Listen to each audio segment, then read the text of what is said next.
திண்டிவனம் அருகே தனியார் கல்லூரி மாணவி உயிரிழந்த சம்பவம் சோகத்தை ஏற்படுத்தியுள்ளது. மேல்பாக்கத்தை சேர்ந்த 18 வயதான அக்ஷயா தந்தை கைபேசி பயன்படுத்தியதை கண்டித்ததால் மனமுடைந்து வீட்டிலிருந்த கிருமி நாசினியை குடித்ததாக கூறப்படுகிறது. புதுச்சேரி ஜிப்மர் மருத்துவமனையில் சிகிச்சை பெற்று வந்த அவர் உயிரிழந்தார். இந்த சம்பவம் குறித்து ரோஷனை போலீசார் வழக்குப் பதிவு செய்து விசாரணை நடத்தி வருகின்றனர்.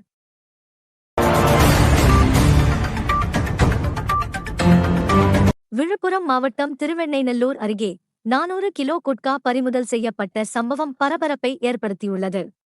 ரகசிய தகவலின் பேரில் சோதனை நடத்திய போலீசார் அரங்குருக்கே காப்புக்காடு பகுதியில் பதுக்கி வைக்கப்பட்டிருந்த சுமார் 6 லட்சம் ரூபாய் மதிப்பிலான குட்காவை கைப்பற்றினர். இந்த வழக்கில் உத்தரப்பிரதேசத்தைச் சேர்ந்த 3 பேரை கைது செய்து பெங்களூருவில் இருந்து கடத்தல் வலையமைப்பு குறித்து தீவிர விசாரணை நடத்தி வருகின்றனர்.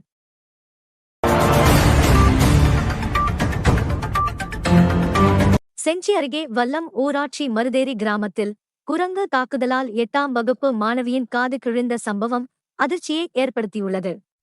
கடந்த 3 மாதங்களாக சுற்றித் திரியும் இந்த குரங்கு 40க்கும் மேற்பட்டவர்களை கடித்துள்ளதாக கூறப்படுகிறது. காயமடைந்த மாணவி மருத்துவமனையில் சிகிச்சை பெற்று வீடு திரும்பியுள்ளார். சம்பவத்தைத் தொடர்ந்து வனத்துறையினர் முகாமிட்டு குரங்கை பிடிக்கும் பணியில் தீவிரமாக ஈடுபட்டுள்ளனர்.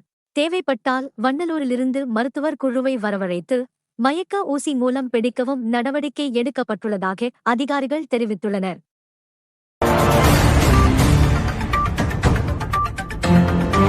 மரக்காணம் அருகே முருக்கேரி பகுதியில் உள்ள கோழி இறைச்சி கடையில் மின்சாரம் தாக்கி இளைஞர் உயிரிழந்த சம்பவம் சோகத்தை ஏற்படுத்தியுள்ளது. வைடப்பாக்கம் கிராமத்தைச் சேர்ந்த சையத் அப்துல்லா கோழி சுத்தம் செய்யும் இயந்திரத்தில் வேலை செய்தபோது எதிர்பாராத விதமாக மின்சாரம் தாக்கி மயங்கி விழுந்தார். உடனடியாக மருத்துவமனைக்கு கொண்டு செல்லப்பட்ட நிலையில் வழியிலேயே உயிரிழந்ததாக மருத்துவர்கள் தெரிவித்தனர். இந்த சம்பவம் குறித்து பிரம்மதேசம் போலீசார் வழக்குப் பதிவு செய்து விசாரணை நடத்தி வருகின்றனர்.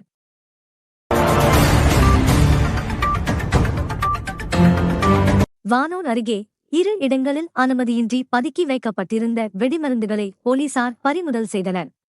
கரசானூர் கல்குவாரியில் 403 சிலரிகளும், கீழ்ச்சித்தாமூரில் கிணறு வெட்டும் இடத்தில் 202 சிலரிகள் மற்றும் 52 டெட்டனேட்டர்களும் கைப்பற்றப்பட்டன.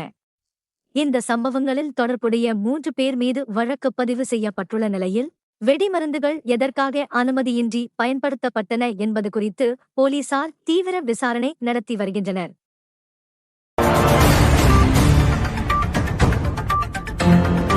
திண்டிவனத்தில் காங்கிரஸ் கட்சியினர் நடத்திய கண்டன ஆர்ப்பாட்டம் பரபரப்பை ஏற்படுத்தியது. டெல்லியில் எதிர்க்கட்சித் தலைவர் ராகுல் காந்தி கைது செய்யப்பட்டதை கண்டித்து ஆர்ப்பாட்டத்தில் ஈடுபட்ட நிர்வாகிகள் திடீரென சாலை மறியல் செய்ய முயன்றனர். போலீசார் தடுத்து நிறுத்தியதால் இரு தரப்பினருக்கும் தள்ளுமுள்ளு ஏற்பட்டது.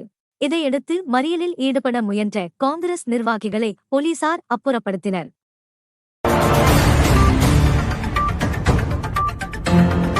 மரக்காணம் அருகே போலி ஆவணங்கள் மூலம் நில மோசடி செய்த சம்பவம் அதிர்ச்சியை ஏற்படுத்தியுள்ளது.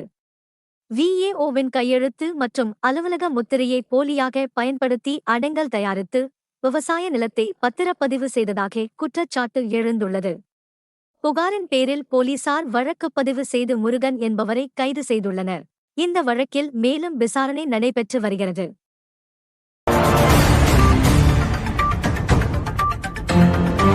விழுப்புரம் கிரிக்கெட் வீரர்களுக்கு முக்கிய அறிவிப்பு. விழுப்புரம் மாவட்ட 23 வயதுக்குட்பட்ட ஆண்கள் கிரிக்கெட் அணிக்கான தேர்வு வரும் 26ஆம் தேதி காலை 7:30 மணிக்கு விக்கிரவாண்டி சூர்யா கல்லூரியில் நடைபெறுகிறது. 2003ஆம் ஆண்டு செப்டம்பர் 1 அல்லது அதற்குப் பிறகு பிறந்தவர்கள் தேர்வில் பங்கேற்க தகுதியுடையவர்கள். பங்கேற்போர் கட்டாயம் பிறப்புச் சான்றிதழ் மற்றும் ஆதார் அட்டையை கொண்டு வர வேண்டும் என மாவட்ட கிரிக்கெட் சங்கம் அறிவித்துள்ளது. மேலும் செய்திகளுக்கு திண்டிவனம் செய்திகள் சேனலை சப்ஸ்கிரைப் பண்ணுங்க.